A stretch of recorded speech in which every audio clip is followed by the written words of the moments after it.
Assalamualaikum warahmatullahi wabarakatuh. Bertemu lagi dengan Umi Nini Gawat dalam Sirah Nabawiyah. Hari ini bab 149. Alhamdulillahirabbil alamin wassalatu wassalamu ala asrofil anbiya'i wal mursalin wa ala alihi washabihi ajmain. Asyhadu alla ilaha illallah wahdahu la syarikalah wa asyhadu anna Muhammadan abduhu wa rasuluh. Segala puji hanya bagi Allah Tuhan semesta alam.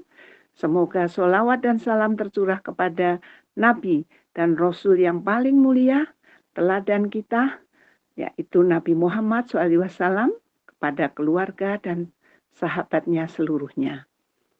Aku bersaksi bahwa tidak ada Tuhan selain Allah SWT yang Esa, tidak ada sekutu baginya, dan aku bersaksi bahwa Muhammad SAW adalah hamba dan utusannya.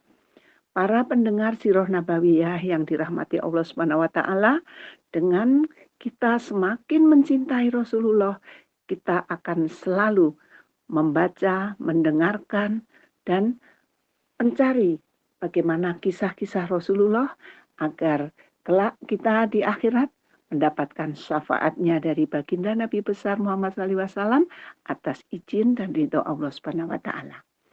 Tetap walaupun sekarang Covid sudah melandai, namun kita tetap prokes setiap keluar rumah atau berkerumun yang di dalam ruangan, memakai masker, cuci tangan, jaga jarak, dan olahraga. Kita mulai untuk Sirah Nabawiyah, kisah Rasulullah SAW, bagian 149. Allahumma sholli ala Sayyidina Muhammad wa ala ali Sayyidina Muhammad. Hari pertama pembukaan Mekah, yaitu penghalalan darah beberapa penjahat, Rasulullah SAW menghalalkan darah 9 orang pelaku kejahatan Mekah. Rasulullah SAW memerintahkan agar supaya ke-9 penjahat Mekah dibunuh. Walaupun mereka terikat pada tirai Ka'bah, mereka ialah Abdullah al-Uzza bin Khotal, Abdullah ibni Abi Surah, Ikrimah bin Abi Jahal, Al-Harith bin Nufail bin Wahab, Mukis bin Sababah, Habbar bin Aswad, 2 penyanyi wanita milik Ibnu Khatal. Keduanya ini sering mencaci Rasulullah SAW melalui nyanyian mereka. Dan Sarah, hamba perempuan milik seorang Bani Abdul Muthalib, dia yang membawa risalah dari Hatib bin Abi Baltah. Adapun Ibni Abi Surah telah dibawa oleh Utsman ke hadapan Rasulullah SAW. Dia menjadi orang yang dekat dengan Rasulullah SAW karena ia terhindar dari ancaman pembunuhan. Malah Rasul telah menerima pengakuan Islamnya. Sebelumnya Rasulullah SAW menangguhkan untuk menerimanya dengan harapan akan ada orang di kalangan sahabat yang bertindak membunuhnya. Karena dia sebelumnya sudah memeluk Islam dan ikut berhijrah, kemudian dia murtad dan lari pulang ke Mekah. Ikrimah bin Abi Jahal telah melarikan diri ke negeri Yaman. Namun istrinya telah berusaha mendapatkan perlindungan. Maka Rasulullah SAW pun memberi jaminannya. Dengan itu dia telah berusaha untuk mendapat kembali suaminya yang lari. Setelah bertemu, dia turut pulang ke Mekah dan memeluk Islam. Alhamdulillah. Ketika Ibni Khatal ditemui sedang terikat di tirai Ka'bah. Setelah dilaporkan kepada Rasulullah SAW, maka Rasulullah SAW berkata, bunuh saja. Maka Ibni Khatal pun dibunuh. Adapun Mukais bin Sababah telah dibunuh oleh Namilah bin Abdullah. Mukais sebelumnya telah memeluk Islam. Tiba-tiba terjadi peristiwa, Mukais menyerang seorang lelaki Ansor, menyebabkan terbunuhnya lelaki Ansor. Kemudian dia murtad dan lari menyertai kaum musyrikin ke Mekah. Al-Harith merupakan orang yang paling menyakiti Rasulullah SAW ketika di Mekah. Dia telah dibunuh oleh Ali bin Abi Thalib. Habbar bin Al-Aswad adalah orang yang mengganggu Zainab binti Rasulullah SAW ketika akan berhijrah dan menyebabkan Zainab terjatuh sehingga terjadi keguguran. Namun, dia telah lari dari Mekah, kemudian memeluk Islam dan menjadi orang baik. Alhamdulillah. Seorang dari dua penyanyi telah dibunuh, sedang yang kedua telah diberi jaminan keselamatan karena dia memeluk Islam sebagaimana terjadi kepada Sarah yang juga ikut memeluk Islam. Alhamdulillah. Kata Ibnu Hajar, Abu Ma'syar telah menyebut tentang mereka yang telah dideklarasikan darahnya halal.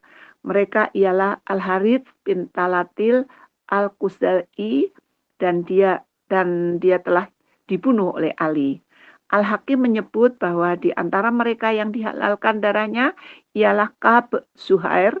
Cerita tentang dia, akhirnya dia memeluk Islam dan bersyair memuji Rasulullah SAW. Adapun perihal Wasyi bin Harb dan Hind binti Utbah berakhir dengan memeluk Islam. Sedang Arnab, hamba perempuan Ibnu Khatal, telah terbunuh, juga Ummu Sa'ad, sebagaimana yang diceritakan oleh Ibnu Ishaq. Dengan itu maka genaplah jumlah mereka yang dibunuh ketika pembukaan Mekah. Safwan bin Umayyah dan Fudalah bin Umar memeluk Islam. Safwan bin Umayyah tidak termasuk di antara tokoh yang dihalalkan darahnya. Namun, sifatnya sebagai pemimpin besar di dalam masyarakat membawa dia mengkhawatirkan keselamatan dirinya sendiri. Karena itu, dia melarikan diri dan dimintakan jaminan keamanan dari Rasulullah SAW oleh Umair bin Wahab al-Jumahi. Rasulullah SAW pun menerima sebagai tanda atas permintaan Umair itu. Rasulullah SAW memberikan surbannya yang dipakai. Ketika memasuki kota Mekah, Amir pun segera mendapatkan Safwan yang akan menaiki kapal layar menuju ke negeri Yaman. Amir cepat-cepat menangkap Safwan dan memberitahu kepadanya bahwa dia telah meminta kepada Rasulullah SAW untuk memberi waktu kepada Safwan selama 2 bulan. Sebelum diputuskan, akan tetapi Rasulullah SAW telah menjawab dengan sabdanya, "Aku beri 4 bulan." Maka dengan itu Safwan pun memeluk Islam. Sebenarnya istrinya sudah memeluk Islam terlebih dahulu dari dia. Dan Rasulullah SAW telah mengakui dengan akad pertama mereka dahulu. Fudalah adalah seorang pejuang yang berani. Dia telah datang menghampiri Rasulullah SAW ketika sedang bertawaf dengan tujuan untuk membunuh Rasulullah SAW. Akan tetapi ketika Rasulullah SAW berseiringan dengan Fudalah memberitahu dia tentang rencana jahatnya yang terpendam di dalam hatinya. Sehingga dia memeluk Islam. Hari ini Umi Nini Gawat akan membacakan kisah Rasulullah dari bagian 149 sampai 152. Kita lanjutkan untuk bagian 150. Hari kedua pembukaan Mekah, pada keesokan hari, Rasulullah SAW tampil kembali di depan masyarakat Quraisy di Mekah. Setelah memuji dan bertahmid kepada Allah SWT, Rasulullah SAW bersabda, "Wahai manusia sekalian, sesungguhnya Allah SWT telah mengharamkan bumi Mekah sejak langit dan bumi ini diciptakan. Maka Mekah menjadi haram. Pengharaman Allah itu sampai dengan tiba hari kiamat. Tidak halal orang yang beriman kepada Allah dan hari akhir menumpahkan darah atau menebang pohon." Kemudian apabila ada orang yang mempermasalahkan peperangan yang dilakukan oleh Rasulullah di Mekah, maka jawab kepada mereka, sebenarnya Allah SWT telah mengizinkan kepada Rasulnya dan tidak kepada yang lainnya. Itu pun hanya untuk saat tertentu saja. Nah, kini pengharaman berlaku kembali seperti pada hari kemarin. Oleh karena itu, kepada semua yang hadir di antara kamu, berkewajiban menyampaikan perihal ini kepada yang tidak hadir. Dalam riwayat lain disebutkan, tidak mematahkan durinya, tidak membuang buruannya, tidak mengambil barang yang tercecer kecuali orang yang mengenalinya, dan tanah lapangnya tidak bisa untuk buang air kecil ataupun air besar. Abbas menyela, "Wahai Rasulullah, kecuali batang iskir, karena itu untuk hamba-hamba dan rumah mereka." Jawab Rasulullah SAW, "Ya, kecuali batang iskir." Peristiwa sebelumnya, Khuza'ah telah membunuh seorang lelaki dari Bani Laith untuk membalas dendam atas pembunuhan seorang anggota kabilah. Sehubungan dengan perkara ini, maka Rasulullah SAW bersabda, "Wahai kalian Khuza'ah, hindarkan tanganmu dari pembunuhan. Sebenarnya pembunuhan terlalu banyak, walaupun itu bisa memberi manfaat. Sebelumnya, kamu telah membunuh mangsa kamu, dan kini biarlah aku yang membayar ganti rugi pampasannya. Akan tetapi, siapapun yang membunuh setelah pemberitahuanku ini, maka keluarganya harus memilih di antara dua pilihan. Bila mereka mau darah, maka darah pembunuhan. Atau bila mereka mau tebusan ganti rugi, maka pampasanlah yang harus dibayar." Dalam riwayat lain, maka berdirilah seorang berketurunan Yaman yang dikenali sebagai Abu Syah menyeru, "Wahai Rasulullah, tuliskanlah itu untukku."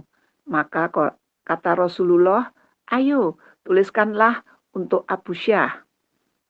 Setelah selesai semua urusan mengenai pembukaan Mekah yang merupakan tanah air dan tanah tumpah darah Rasulullah SAW, maka beberapa orang Ansor mencurigai sesuatu dan mereka berbisik-bisik di antara mereka. "Apakah engkau berpendapat bahwa setelah membantu Rasulullah SAW hingga kembali di tanah airnya ini, akankah Rasulullah SAW kemudian menetap di sini?"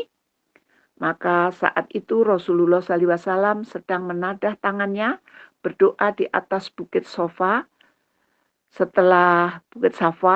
Setelah selesai dari doanya itu, kemudian Rasulullah SAW bertanya, "Apa yang kamu bicarakan tadi?" Jawab mereka, "Tidak ada apa-apa, Rasul." Rasulullah SAW kemudian mendesak, mengenai apa yang mereka bisikkan itu, sampai kemudian mereka bercerita yang sebenarnya, maka Rasulullah SAW menegaskan, "Aku berlindung kepada Allah SWT. Sebenarnya penghidupanku adalah di penghidupanmu dan kematianku adalah di persada kematianmu." Baiat. Setelah selesai pembukaan Mekah, berkat pertolongan Allah SWT, maka tampaklah kebenaran Islam di mata penduduk Mekah dan mereka sudah memastikan bahwa tidak ada jalan lain menuju kejayaan kecuali dengan Islam. Karenanya, mereka semua tunduk dan patuh kepada ajaran-ajaran Islam. Mereka semua berkumpul untuk membuat pengakuan taat dan setia dalam baiat. Rasulullah SAW duduk di Bukit Safa dengan semua yang hadir dengan Umar ibnu Khattab di samping agak ke bawah dari Rasulullah SAW memperhatikan siapapun yang hadir di situ. Semua yang datang membuat baiat dengan Rasulullah. Di dalam kitab Madarik Tafisil disebutkan, diriwayatkan bahwa setelah Rasulullah SAW selesai menerima baiat kaum lelaki, Rasulullah meneruskan baiat untuk kaum wanita. Rasulullah SAW duduk di Bukit Safa, sedang Umar bin Khattab duduk di samping Rasulullah membaiat mereka dengan perintah Rasulullah. Juga menyampaikan kepada mereka segala sesuatu dari Rasulullah. Hindun bin Utbah, istri Abu Sufyan pun datang ke hadapan Rasulullah SAW dengan cara menyamar. Karena takut Rasulullah akan mengenali dia. Karena Hindun bin Utbah masih ingat tindakan kejamnya terhadap Hamzah, paman Rasulullah, maka Rasulullah SAW berkata, "Aku membaiatmu untuk tidak mensyirikkan Allah dengan sesuatu pun." Tugas ini dilakukan oleh Umar dan kata Rasulullah, "Dan jangan kamu mencuri." Maka jawab Hindun, "Sebenarnya Abu Sufyan seorang yang bakhil. Bila aku ambil sedikit hartanya, dia tidak suka." Menyahut Abu Sufyan, "Apa yang engkau ambil itu halal?" Lalu Rasulullah SAW pun tersenyum karena Rasulullah SAW telah mengenali dia, katanya, "Engkau Hindun?" "Iya, wahai Rasulullah," katanya lagi. "Maafkanlah aku, wahai Nabi Allah." Maka Rasulullah pun memaafkan dia dan kata Rasulullah, "Dan tidak berzina." Kata Hindun, "Apakah seorang wanita yang merdeka wajar berzina?" Jawab Rasulullah, "Dan tidak sekali-kali membunuh anak-anak mereka." Kata Hindun pula, kami yang memeliharakan mereka sejak kecil lagi, dan engkaulah yang membunuh mereka setelah dewasa, dan merekalah yang lebih mengetahui hal ini, karena anaknya Hanzalah bin Abi Sufyan telah terbunuh dalam peperangan Badar." Umar ketawa hingga dia terduduk, sedang Rasulullah SAW pun tersenyum saja. Kata Rasulullah SAW lagi, "Dan tidak juga melakukan perkara-perkara maksiat." Jawab Hindun, "Demi Allah, kerja maksiat itu suatu yang bodoh dan jelek. Sebetulnya apa yang Rasulullah SAW sampaikan itu adalah perintah yang wajar untuk menjadikan akhlak-akhlak mulia." Selanjutnya kata Rasulullah SAW, "Dan sekali-kali tidak membantah untuk kerja-kerja ma'ruf, kebaikan." Kata Hindun, "Demi Allah, kami menghadiri majelis dan di dalam hati kami tidak ada sedikit pun rasa durhaka. Ketika dia pulang ke rumahnya, kemudian dia memecahkan berhala-berhalanya sambil berkata, 'Kami tertipu oleh engkau berhala.'" Sallu ala Nabi. Nah, Hindun yang begitu benci sekali kepada Rasulullah, akhirnya dia memeluk Islam dan patuh apa yang diperintahkan oleh Rasulullah, yaitu utusan Allah Subhanahu wa taala. Sekarang kita lanjut bagian 151, yaitu periode ketiga. Periode pertama perjuangan dan peperangan, periode kedua bangsa dan kabilah-kabilah Arab berlomba-lomba masuk Islam. Sekarang ini merupakan periode terakhir dalam perjalanan hidup Rasulullah SAW yang mempertunjukkan pencapaian-pencapaian hasil usaha dakwahnya. Setelah melalui waktu perjuangan jihad selama 20 tahun, kelelahan, kesengsaraan, peperangan, dan pertarungan yang telah menumpahkan darah, semua ini telah Rasulullah SAW tempuh. Pembukaan kota Mekah merupakan kemenangan yang sangat berarti yang telah dicapai oleh kaum muslimin di sepanjang tahun perjuangan mereka. Suatu kemenangan yang telah mengubah peta dan urusan perjalanan hidup selanjutnya, serta merubah suasana dan kebiasaan bangsa Arab itu sendiri. Pembukaan itu merupakan garis pemisah antara era lama dan era yang akan datang, di mana sebelumnya bangsa Arablah yang menjadi panutan mereka. Penundukan kaum Quraisy di bawah bendera Islam dianggap sebagai penghapusan total terhadap pengaruh dan penyembahan berhala di semenanjung Arab. Periode ini dapat dibagi menjadi dua fase, yaitu peperangan Hunain. Penaklukan kota Mekah terjadi dalam waktu yang sangat singkat. Dengan satu pukulan yang menyentak, telah membingungkan seluruh bangsa Arab dan menjadikan seluruh kabilah yang berdekatan terkejut. Mereka tidak berdaya untuk menghalanginya, oleh karena itu mereka menyerah, tidak ada jalan lain selain menerima apa yang terjadi. Akan tetapi beberapa kabilah yang merasa lebih kuat, ganas dan congkak seperti suku Hawazin dan Tokif, dan kemudian beberapa kabilah lain yang mengikutinya seperti kabilah Nasr, Jasyam, Sa'ad bin Bakar, dan beberapa individu dari Bani Hilal. Mereka ini dari kelompok Qais Ailan. Kabilah-kabilah ini tidak rela menerima kemenangan Islam. Oleh karena itu, mereka bersepakat untuk bersekutu dengan Malik bin Auf Nasri dan membuat keputusan untuk melawan kaum muslimin. Pergerakan musuh dan persinggahan Autas. Malik bin Auf sebagai pembesar negerinya memimpin pergerakan untuk memerangi kaum muslimin. Dia membuat keputusan dengan membawa serta semua harta-harta, kaum wanita dan anak-anak mereka. Kemudian mereka bergerak sampai di Autas, lembah yang terletak di daerah perkampungan Hawazin. Berdekatan dengan Hunain, tetapi lembah Autas bukanlah lembah Hunain. Lembah Hunain terletak berdekatan Zimajaz. Jarak lembah Autas ke Mekah adalah 10 batu lebih ke arah Arafah. Duraid bin Samah.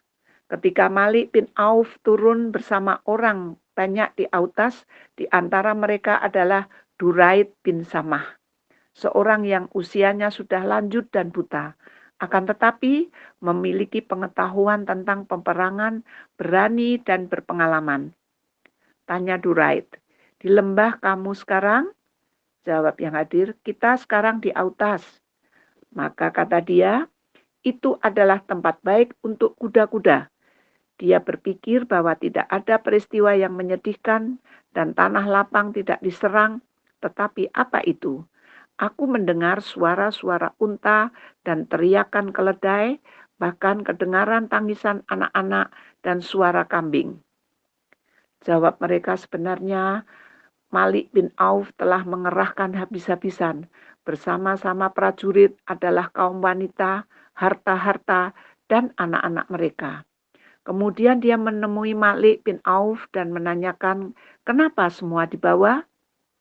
Jawab Malik, aku akan menempatkan semua ini di belakang agar setiap tentara tetap bersemangat untuk mempertahankan haknya. Kata Duraid, demi Allah, ini adalah tindakan seorang pengembala kambing, bukan tindakan seorang pemimpin bangsa. Apakah orang kalah dapat membawa pulang sesuatu? Walaupun semua itu milik kau, tetapi tidak memberi faedah apapun kepada seorang pahlawan selain dari pedang dan tombaknya. Seandai kau kalah, berarti kau telah berbuat sia-sia terhadap keluargamu dan hartamu. Kemudian dia bertanya kepada kabilah-kabilah lain dan pemimpin-pemimpinnya. Dan katanya lagi, wahai Malik bin Auf, sebenarnya kau belum menyediakan perisai wazin ke leher-leher kuda-kuda mereka. Ayo, letakkan mereka di dalam benteng-benteng negara mereka. Kemudian majulah menghadapi pengikut Muhammad itu dengan kudamu. Bila kemenangan berpihak kepadamu, maka orang-orangmu akan mengikuti di belakangmu. Tetapi seandainya kau kalah, maka keluargamu dan hartamu masih selamat. Namun Malik bin Auf enggan mengikuti permintaan Duraid bin Samah dengan menegaskan, demi Allah, aku tidak akan lakukan. Kau sudah lanjut usia, pemikiranmu pun sudah seperti anak-anak. Demi Allah, Hawazin mesti mengikuti perintahku. Atau aku tusukkan pedangku ini ke perutmu hingga keluar dari belakangmu. Sebenarnya Malik bin Auf tidak suka Duraid memainkan peranan yang kelak akan disanjung namanya. Maka jawab seluruh Hawazin, ya kami semua mengikuti arahanmu. Sekali lagi Duraid berkata, inilah hari yang belum pernah aku saksikan, sepertinya aku tidak mau melepas peluang untuk melihat kesudahannya. Kemudian dia bersyair, seandainya aku masih muda, di medan perang aku maju. Medan pertempuran aku bakar, tentara aku pimpin, air mata aku usap, kini peperangan bagaikan binatang, ke ruang penyembelihan dituntun.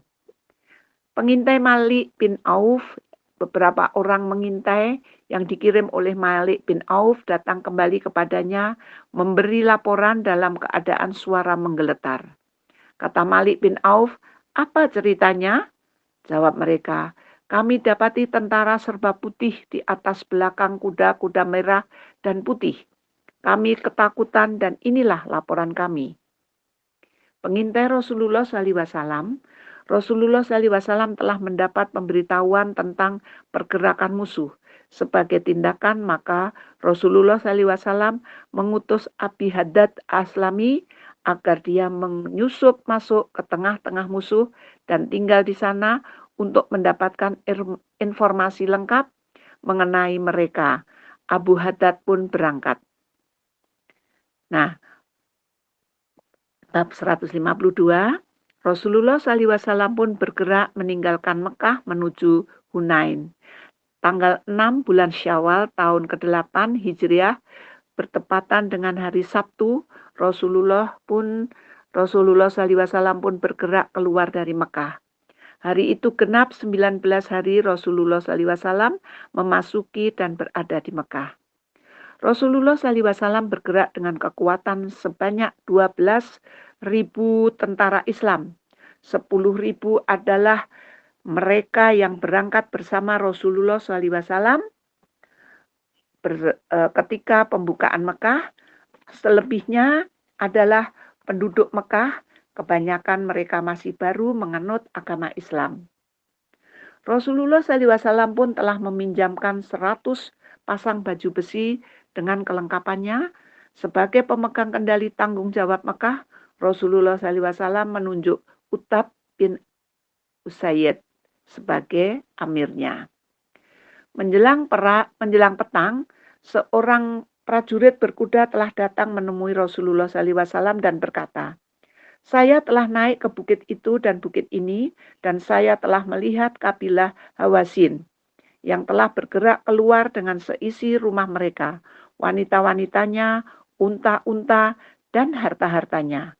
Rasulullah SAW tersenyum mendengar laporan itu sambil berkata, "Itu adalah harta rampasan untuk kaum muslimin besok. Insya Allah di malam itu secara sukarela Anas bin Abi Mirtad Gonwi telah menawarkan dirinya untuk mengawal Rasulullah SAW. Dalam perjalanan mereka ke Hunain, tentara Islam melihat pohon besar menghijau yang dikenal dengan sebutan Zat Anwat. Sudah menjadi adat orang Arab menggantungkan peralatan senjata mereka di situ. Maka kata seorang tentara kepada Rasulullah SAW, "Wahai Rasulullah, buatkan untuk kita Zat Anwat seperti mereka juga mempunyai Zat Anwat." Jawab Rasulullah SAW, "Allahu Akbar, Maha Besar Allah. Mengapa kamu berkata begitu? Demi Allah yang nyawa Muhammad di tangannya. Kata-katamu itu serupa dengan kata-kata kaum Musa di masa lalu.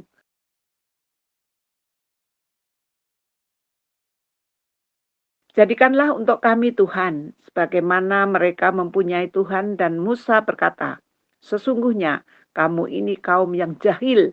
Sebetulnya inilah tasyabuh.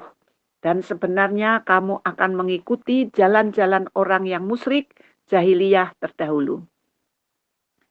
Ada juga di antara mereka yang berkata congkak setelah melihat jumlah tentara yang banyak. "Di hari ini kita tidak bisa dikalahkan lagi." Kata-kata ini tidak disukai oleh Rasulullah SAW. Tibalah tentara Islam di Hunain pada malam Selasa 10 hari terakhir bulan Syawal. Malik bin Auf telah sampai di Hunain terlebih dahulu.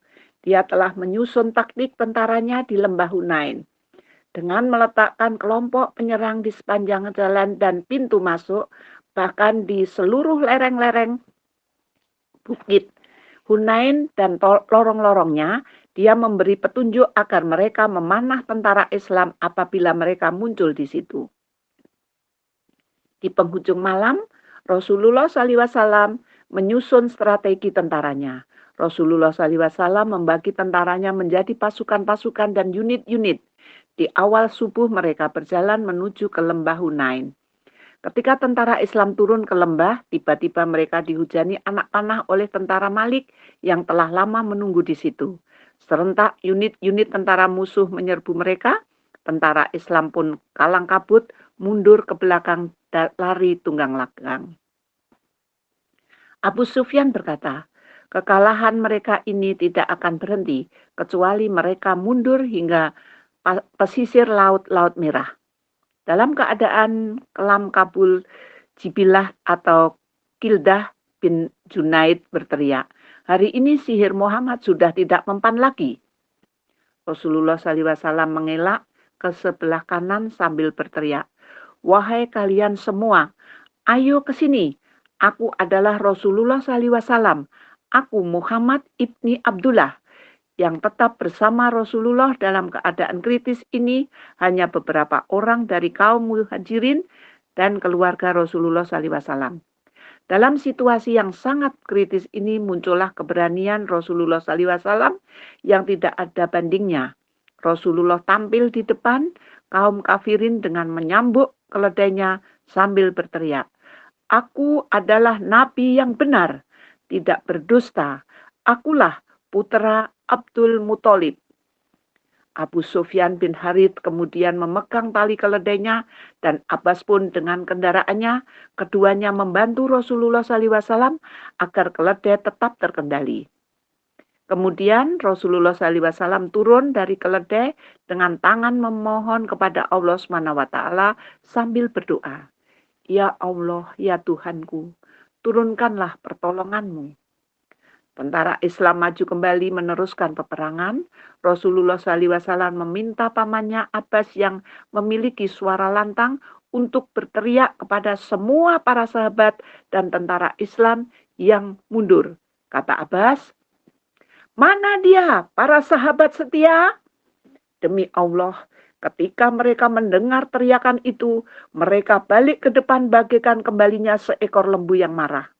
Jawab mereka semua, ya Rasulullah, ya Rasulullah. Ada juga orang yang mencoba balik menuju Rasulullah dengan untanya, namun untanya sudah tidak berdaya karena sesak. Maka ditinggalkan saja tunggangan itu dengan mengambil pedang dan perisai, kemudian melesat menuju ke arah teriakan suara. Setelah terkumpul 100 orang, kemudian mulailah mereka maju untuk menghadapi perlawanan musuh dan terjun dalam peperangan dengan semangat bergelora.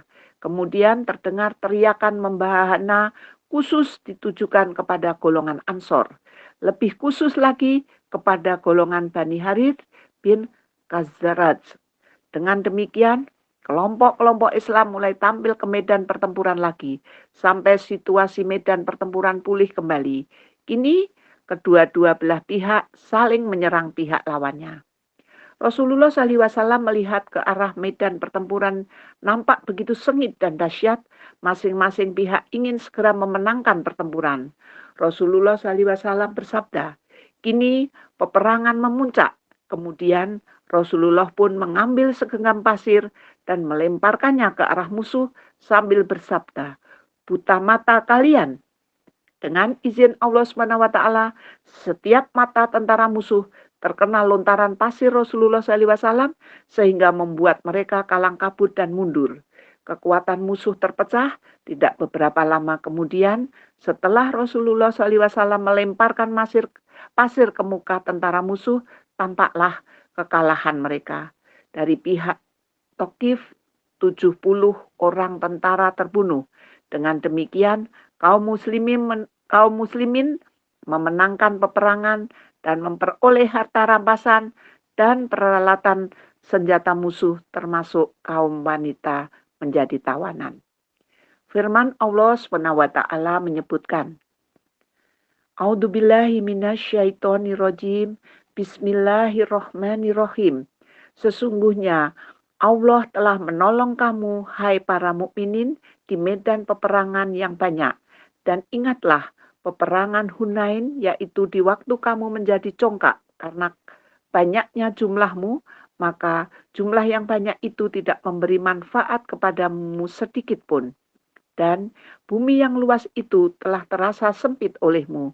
Kemudian kamu lari ke belakang dengan bercerai-berai. Surat At-Taubah, surat 9 ayat 25. Kemudian Allah menurunkan ketenangan kepada Rasul-Nya dan kepada orang-orang yang beriman.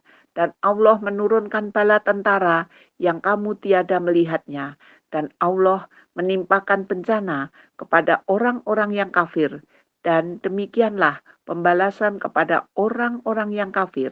Surat At-Taubah, surat 9 ayat 26. Maha benar Allah dengan segala firman-Nya. Sebagian musuh yang kalah melarikan diri ke Taif, kelompok lain lari ke Nakhlah, sebagian lagi lari ke Autas. Rasulullah SAW segera mengirim satu unit pemburu yang dipimpin oleh Abu Amir Asy'ari. Di sana terjadi pertempuran seru di antara mereka, di sekitar perkemahan mereka. Akhirnya suku musyrikin harus mengakui keunggulan pasukan Islam. Akan tetapi dalam pertempuran ini Abu Amir Asy'ari harus mengalami syahid. Inna lillahi wa inna ilaihi raji'un. Kelompok tentara Islam yang lain memburu kelompok musyrikin yang lari ke Nakhlah dan pertempuran seru terjadi secara sporadis. Tentara Islam akhirnya memenangkan setiap pertempuran. Duraid bin Samah akhirnya juga dibunuh oleh Rabi'ah bin Rafi. Sedangkan kelompok yang lari ke Taif, Rasulullah SAW sendiri yang memburunya dan di akhir pengejaran memperoleh rampasan-rampasan perang yang sangat banyak. Kita akhiri di sini dulu, besok kita lanjutkan Sirah Nabawiyah bagian yang 153. Kita bertemu esok. Semoga semua selalu setia mendengarkan kisah-kisah Rasulullah. Kita tutup dengan doa kafaratul majelis. Subhanallahumma wa bihamdik. Asyhadu alla ilaha illa anta astaghfiruka wa atubu ilaik. Billahi taufiq wal hidayah. Wassalamualaikum warahmatullahi wabarakatuh.